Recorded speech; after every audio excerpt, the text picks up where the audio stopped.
Here's how to set up your Facebook ad account for success in 2024. Now, before we get started, this isn't something that's going to work for every single brand and every single client. There are structures out there that's going to look different. There are structures out there that's going to make sense for every single client. With that being said, let's get into it. So this is a dummy account we've set up. I've gone ahead and set up some skeleton templates. These 3 campaigns are usually the bare bones we have if we have brands with low SKU counts. When it comes to high SKU count brands, either clothing, anything apparel related, even jewelry, we usually have much more campaigns because one, the average order value can skew a lot, so it's good to have a mix of campaigns there. Again, this all depends on your structure, so I'll cover that in another video, but for the sake of this video, we have a low SKU count brand that we're going to be working on. So the first one is actually a creative testing campaign. Now, this varies from brand to brand. If you're brand new, you have no other marketing channels, I would recommend you start with 7-day click, 1-day view. The reason for this being is you need to provide Meta as many events per week when you're looking to actually launch your campaigns. So you need to provide them as much learnings as possible and make sure that Meta can optimize based on the data you give them. So in this scenario, we would be able to set our daily budget and we would change this to 7-day click, 1-day view. If you are a brand that's marketing both on Meta and Google, maybe you have some organic traffic as well, I would solely recommend to just go on 7-day click. What this means is you've got the 7-day window, and anyone who clicks and purchases from that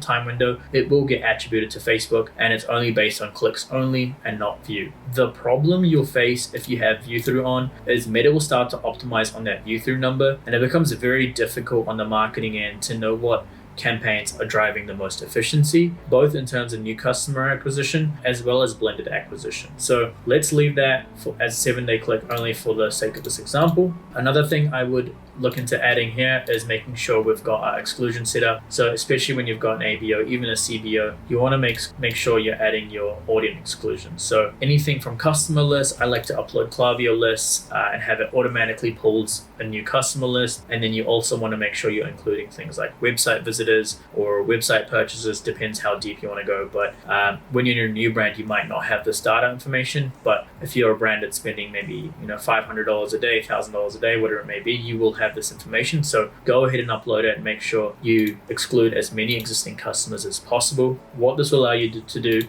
is allow Meta to focus mostly on going after new customers on Facebook ads. Now, a lot of people will probably say that, Meta's already doing some retargeting. My pushback on this is with the proper exclusions, you're going to do even less retargeting on your prospecting campaigns. Again, I'm down to compare notes and also see if that's the case. But for us, excluding audiences here has helped us increase new customer acquisition. So the main concept with the creative testing campaign is very simple. We have a broad audience, which means no targeting or anything. We just set our exclusions. The only targeting we're going to be doing is through age and also gender. And then if you've got location, I would separate it out based on countries, but ideally we would be targeting the United States of America. And then we'll set our age bracket. That could be anything 22 plus, depending on your product, and then male or female. I would avoid adding any interest targeting, and it's always best to go with broad targeting based on our experience. We've seen great success with it. And then the last thing you want to do is add your creative. Now, we like to have each ad set as a creative batch. So you'll have batch 1, batch 2, batch 3. Could be different hooks, different angles, and we like to set it as 3 to 5 ads per batch. So that would be 3 to 5 ads per ad set. From there, you've got your exclusions, you've got your daily budget, and that way you're able to track where Meta is spending your budget efficiently. Another variation of this is having a CBO campaign and dumping all your creatives into different ad sets here, having like a dynamic creative. That's also an option you can look at doing. My only worry with doing something like that is especially when you've got a lot of creatives coming through with different agencies, different creative agencies, it's important that they get the spend, and if they don't get the spend, it becomes difficult to provide certain types of feedback. So that's why I prefer to test an ABO and then go ahead and scale creatives either directly through the testing campaign or navigate it over to our ASE campaign.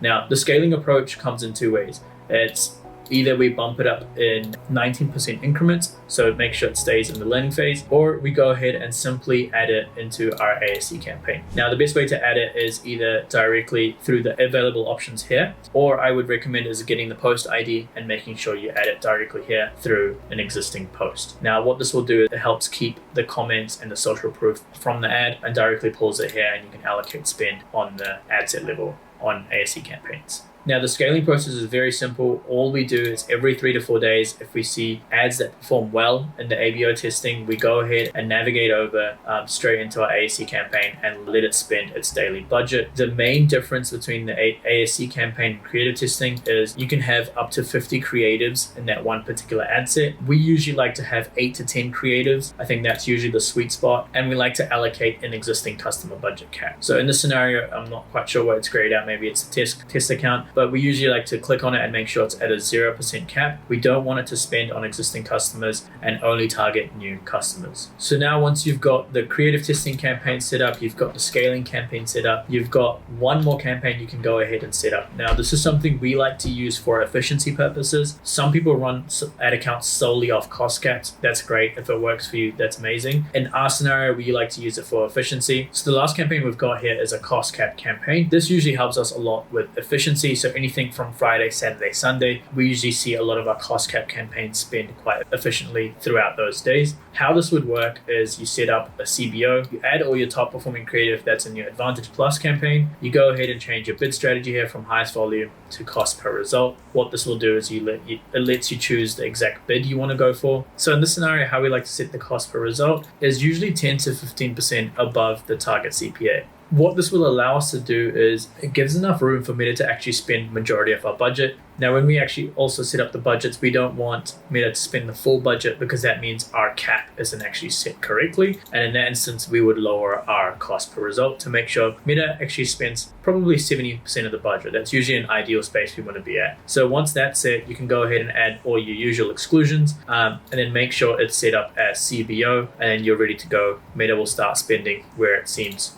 most accurate, and that way you also know you've got all your top performing ads. So wherever Meta decides to spend, you're happy with that result, and you usually see great efficiency in scenarios like this. So that's a wrap for this video. Hopefully it was helpful in figuring out what your ideal structure looks like. The simpler, the better, in my opinion. When you have too many campaigns, it can be difficult. Again, in different scenarios, you might want more campaigns. For example, like clothing or jewelry brands, you'll have to have more campaigns because you've got a higher SKU count. But again, I'm happy to dive into that in another video. Till then, I'll catch you guys next time.